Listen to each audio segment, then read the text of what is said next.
بسم اللہ الرحمن الرحیم۔ السلام علیکم ورحمۃ اللہ تعالیٰ وبرکاتہ۔ پیارے ناظرین، آج اس ویڈیو میں ہم بات کرنے والے ہیں حضرت اسماعیل علیہ السلام کی پیدائش اور ان کا بیانات واقعہ۔ حضرت ابراہیم علیہ السلام نے مصر سے واپسی پر فلسطین میں رہائش اختیار کی۔ اس علاقے کو کنعان بھی کہا جاتا ہے۔ حضرت ابراہیم علیہ السلام اس وقت تک اولاد سے محروم تھے۔ توریت کے مطابق حضرت ابراہیم علیہ السلام نے اللہ کی بارگاہ میں بیٹے کے لیے دعا کی اور اللہ تعالیٰ نے ان کی دعا کو قبول فرما لیا اور ان کو تسلی دی۔ یہ دعا اس طرح قبول ہوئی کہ حضرت ابراہیم علیہ السلام کی چھوٹی بیوی محترمہ حضرت حاجرہ رضی اللہ تعالیٰ عنہا حاملہ ہوئی۔ جب حضرت سارہ کو یہ پتہ چلا تو انہیں بشر تقاضے کے طور پر رشک پیدا ہو گیا۔ اس صورتحال سے مجبور ہو کر حضرت حاجرہ رضی اللہ تعالیٰ عنہا ان کے پاس سے چلی گئیں۔ توریت کے مطابق ان کا گزر ایک ایسی جگہ پر ہوا جہاں ایک کنواں تھا۔ اس جگہ وہ فرشتے سے ہم کلام ہوئے اور کنویں کا نام زندہ نظر آنے والے کا کنواں رکھا۔ تھوڑے دنوں بعد حضرت حاجرہ رضی اللہ تعالیٰ عنہا کے بیٹا پیدا ہوا اور فرشتے کی بشارت کے مطابق اس کا نام اسماعیل علیہ السلام رکھا گیا۔ بنظر گھاٹی اور حضرت حاجرہ رضی اللہ تعالیٰ عنہ اور اسماعیل علیہ السلام۔ حضرت اسماعیل علیہ السلام کی پیدائش کے بعد کے حالات بخاری شریف میں حضرت عبداللہ بن اچواس رضی اللہ تعالیٰ عنہ سے نقل کی گئی روایت میں اس طرح بیان ہوئی ہے۔ ابراہیم علیہ السلام حضرت حاجرہ رضی اللہ تعالیٰ عنہ اور دودھ پیتے ہوئے بچے اسماعیل علیہ السلام کو لے کر چلے اور جہاں آج کعبہ کی اس جگہ ایک بڑے پیڑ کے نیچے زمزم کی موجودہ جگہ سے اوپری حصے پر ان کو چھوڑ گئے۔ وہ جگہ ویران اور غیر آبادی تھی اور پانی کا نام و نشان نہ تھا، اس لیے ابراہیم علیہ السلام نے ایک مشق پانی کی تھیلی کھجور بھی ان کے پاس چھوڑ دی اور پھر منہ پھیر کر روانہ ہو گئے۔ حضرت حاجرہ رضی اللہ تعالیٰ عنہ ان کے پیچھے یہ کہتے ہوئے چلی، اے ابراہیم علیہ السلام، تم ہم کو ایسی گھاٹی میں کہاں چھوڑ کر چل دیے جہاں نہ آدمی ہے اور نہ بچہ ہے اور نہ کوئی منیس و غموار۔ حضرت حاجرہ رضی اللہ تعالیٰ عنہ برابر یا کہتی جاتی تھیں مگر ابراہیم علیہ السلام خاموش چلے جا رہے تھے۔ آخر حضرت حاجرہ رضی اللہ تعالیٰ عنہ نے معلوم کیا، کیا اللہ نے تم کو یہ حکم دیا ہے؟ تب حضرت ابراہیم علیہ السلام نے فرمایا، ہاں، اللہ نے ہم کو حکم دیا ہے۔ حضرت حاجرہ رضی اللہ تعالیٰ عنہ نے جب یہ سنا تو کہنے لگی، اگر یہ اللہ کا حکم ہے تو بے شک وہ ہم کو جایا اور برباد نہیں کرے گا، اور پھر واپس لوٹ آئی۔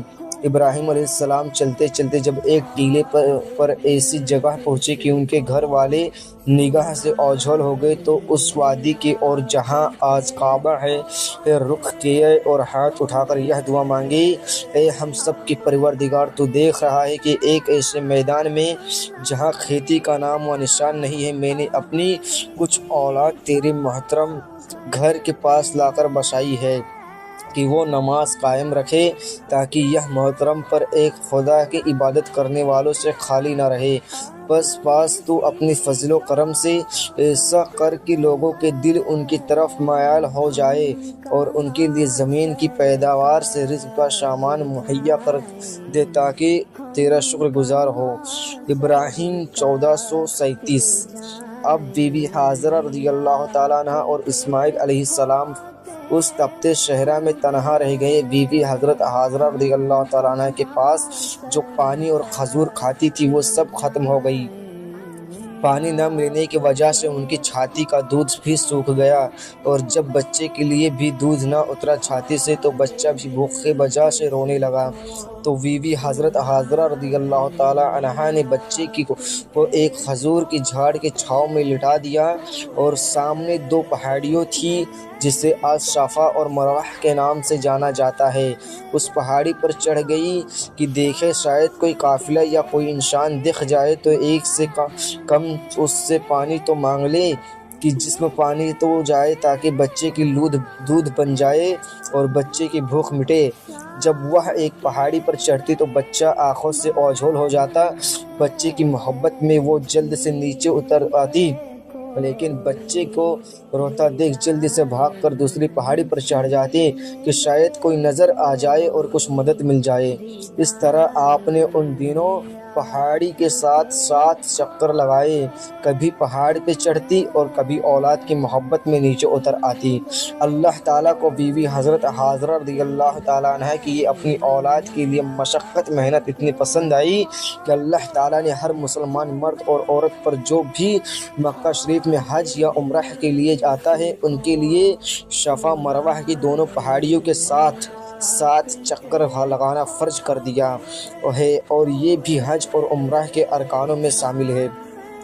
آب زمزم کا چشمہ، جب بیوی حضرت حاجرہ رضی اللہ تعالیٰ عنہ ان دونوں پہاڑیوں پر دوڑ کر چڑھتی اور اولاد کی محبت اور بیقراری میں نیچے اتر آتی، ادھر بچہ بھوک سے رو رہا تھا اور اپنی ایڑیاں زمین پر رگڑ رہا تھا۔ اسی وقت رحمت الہی جوش میں آئی اور اسماعیل علیہ السلام جہاں اپنی ایڑیاں رگڑ رہے تھے اس جگہ سے پانی کا چشمہ پھوٹ پڑا۔ جب بیوی حضرت حاجرہ رضی اللہ تعالیٰ عنہ نے پانی دیکھا تو دوڑ کر اپنے بچے کے پاس پہنچی اور اس پانی کو جو بہہ رہا تھا روکنے کے لیے اس کو چاروں طرف سے ریت کی دیوار بنا دی اور کہتے جاتی تھی زم زم، یعنی کہ رک جا یا ٹھہر جا، اس لیے اس پانی کا نام آب زمزم پڑ گیا۔ سونسان وادی میں عرب قوم کی شروعات، اسی دوران بنی زرحم کا ایک قبیلہ اس وادی کے قریب آ ٹھہرا۔ دیکھا تو تھوڑے سے فاصلے پر پرندے اڑ رہے ہیں۔ زرحم نے کہا یہاں پانی کی نشانی ہے، یہاں ضرور پانی موجود ہے۔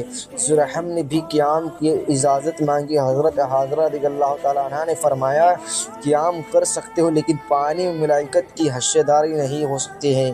زرحم نے یہ بات خوشی سے منظور کر لی اور وہی مقیم ہو گئے۔ اللہ کے رسول صلی اللہ تعالیٰ علیہ وسلم نے فرمایا کہ حضرت حاجرہ رضی اللہ تعالیٰ عنہ بھی آپسی انس کا محبت اور حساد کے لیے یہ چاہتی تھی کہ کوئی آ کر یہاں ٹھہرے، اس لیے انہوں نے خوشی کے ساتھ بنی زرحم کو قیام کی اجازت دے دی۔ زرحم نے آدمی بھیج کر اپنے باقی خاندان والوں کو بھی بلا لیا اور یہ مکان بنا کر رہنے لگے۔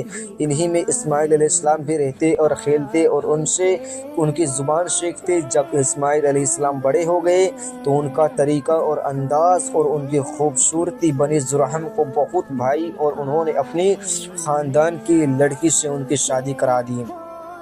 نیک بیوی کا کردار، حضرت اسماعیل علیہ السلام کی بیویوں کے بارے میں اس طرح بیان ہوا ہے، ابراہیم علیہ السلام برابر اپنے بال بچوں کے دیکھنے آتے رہتے تھے۔ ایک بار تشریف لائے تو اسماعیل علیہ السلام گھر پر نہ تھے۔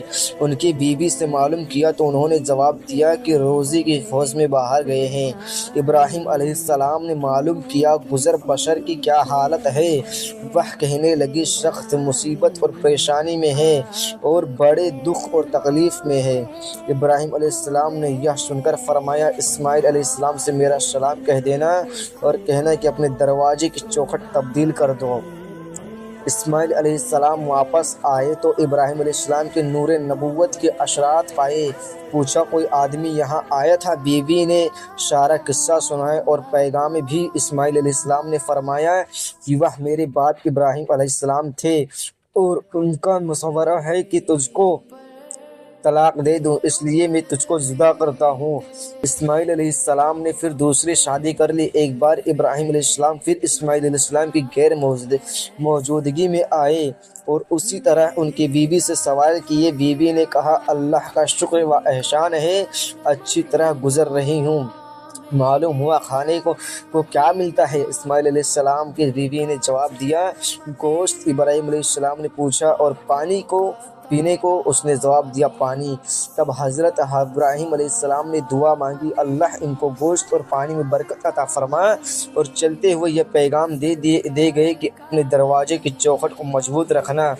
حضرت اسماعیل علیہ السلام تو ان کی بیوی نے تمام واقعے دہرائے اور پیغام بھی سنایا۔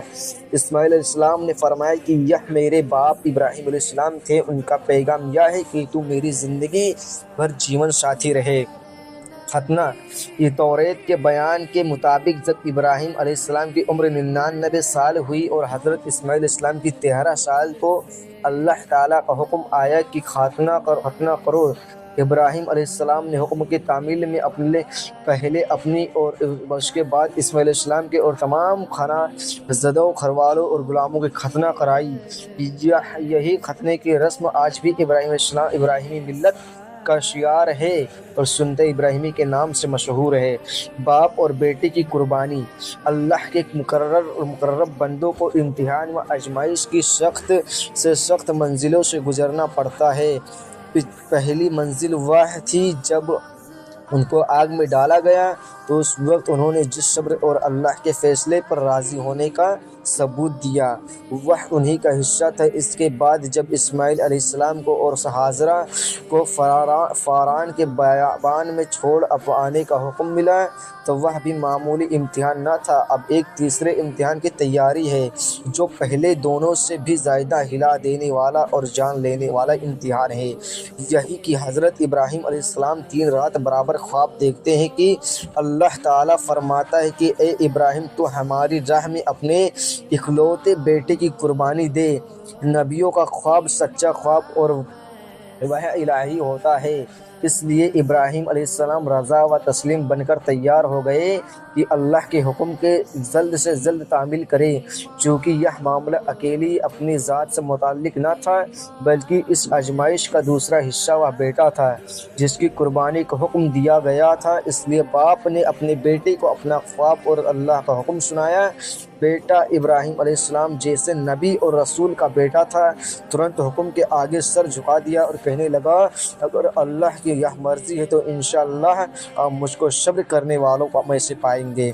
اس بات چیت کے بعد باپ بیٹے اپنی قربانی پیش کرنے کے لیے جنگل روانہ ہو گئے۔ باپ نے بیٹے کی مرضی پا کر ذبح کیے جانے والے جانور کی طرح ہاتھ پیر باندھے چھری کو تیز کیے اور بیٹے کو پیشانی کے بل پچھاڑ کر ذبح کرنے کو تیار ہو گئے۔ فوراً اللہ کی وحی ابراہیم علیہ السلام پر نازل ہوئی، اے ابراہیم تو نے اپنا خواب سچ کر دکھایا، بے شک یہ بہت سخت اور کٹھن آزمائش تھی۔ اب لڑکے کو چھوڑ، تیرے پاس یہ مینڈھا کھڑا ہے، اس کو بیٹے کے بدلے ذبح کر دے کر ہم نیکوں کی اسی طرح نوازا کرتے ہیں۔ ابراہیم علیہ السلام نے پیچھے مڑ کر دیکھا تو جھاڑی کے قریب ایک بھینڈا کھڑا ہے۔ حضرت ابراہیم علیہ السلام نے اللہ کا شکر ادا کرتے ہوئے اس بھینڈے کو ذبح کیا۔ یہ قربانی ہے جو اللہ کی بارگاہ میں ایسی مقبول ہوئی کہ یادگار کے طور پر ہمیشہ کے لیے ملت ابراہیمی کا شعار قرار پائی، اور آج ذی الحجہ کی 10 تاریخ کو تمام اسلامی دنیا میں یہ شعار اسی طرح منایا جاتا ہے۔ کعبہ کی بنیادی۔ حضرت ابراہیم علیہ السلام اگرچہ فلسطین میں ٹھہرے تھے مگر برابر مکہ میں حضرت ہاجرہ رضی اللہ تعالیٰ عنہ اور اسماعیل علیہ السلام کو دیکھنے آتے رہتے تھے۔ اسی بیچ ابراہیم علیہ السلام کو اللہ کا حکم ہوا کہ اللہ کے کعبے کی تعمیر کرو۔ حضرت ابراہیم علیہ السلام نے حضرت اسماعیل علیہ السلام سے ذکر کیا اور دونوں باپ بیٹوں نے اللہ کے گھر کی تعمیر شروع کر دی۔ ایک روایت کے مطابق بیت اللہ کی سب سے پہلی بنیاد حضرت آدم علیہ السلام کے ہاتھوں رکھی گئی اور اللہ کے فرشتوں نے ان کو وہ جگہ بتا دی تھی جہاں کعبے کی تعمیر ہونی تھی، مگر ہزاروں سال حادثوں نے عرصہ ہوا اس کو بے نشان کر دیا تھا۔ البتہ اب بھی وہ ایک ٹیلا یا ابھری ہوئی زمین کے شکل میں موجود تھا۔ یہ وہ جگہ ہے جس کو اللہ کی وحی نے ابراہیم علیہ السلام کو بتایا اور انہوں نے اسماعیل علیہ السلام کی مدد سے اس کو کھودنا شروع کیا تو پچھلی تعمیر کی بنیادیں نظر آنے لگی۔ انہی بنیادوں پر بیت اللہ کی تعمیر کی گئی۔ البتہ قرآن پاک میں پچھلی حالت کا کوئی تذکرہ نہیں ہے۔ دوسری طرف یہ حقیقت ہے کہ اس تعمیر سے پہلے تمام کائنات اور دنیا کے کونے کونے میں بتوں اور ستاروں کی پوجا کے لیے ہیکل اور مندر موجود تھے، پر ان سب کے الٹ صرف ایک خدا کی پرستش اور اس کی یکتائی کی اقرار میں سارے نیاز جھکنے کے لیے دنیا کے بت قدوں میں پہلا گھر جو خدا کا گھر کہلایا وہ یہی بیت اللہ ہے۔ بے شک سب سے پہلا یہ گھر جو لوگوں کے لیے اللہ کی یاد کے لیے بنایا گیا، البتہ وہ جو مکہ میں ہے وہ ہے سر سے پیر تک برکت اور دنیا والوں کے لیے ہدایت کا سر چشمہ۔ آل عمران 3:96۔ اسی تعمیر کو یہ صرف حاصل ہے کہ ابراہیم